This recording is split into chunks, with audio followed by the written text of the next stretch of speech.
صحیح البخاری حدیث نمبر 155۔ ابو ہریرہ رضی اللہ عنہ نے فرمایا کہ رسول اللہ صلی اللہ علیہ وسلم ایک مرتبہ رفع حاجت کے لیے تشریف لے گئے۔ آپ صلی اللہ علیہ وسلم کی عادت مبارک تھی کہ آپ صلی اللہ علیہ وسلم چلتے وقت ادھر ادھر نہیں دیکھا کرتے تھے، تو میں بھی آپ صلی اللہ علیہ وسلم کے پیچھے پیچھے آپ صلی اللہ علیہ وسلم کے قریب پہنچ گیا۔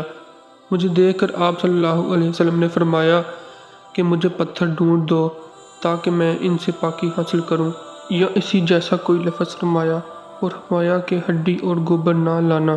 چنانچہ میں اپنے دامن میں پتھر بھر کر آپ صلی اللہ علیہ وسلم کے پاس لے گیا اور آپ صلی اللہ علیہ وسلم کے پہلو میں رکھ دیے اور آپ صلی اللہ علیہ وسلم کے پاس سے ہٹ گیا۔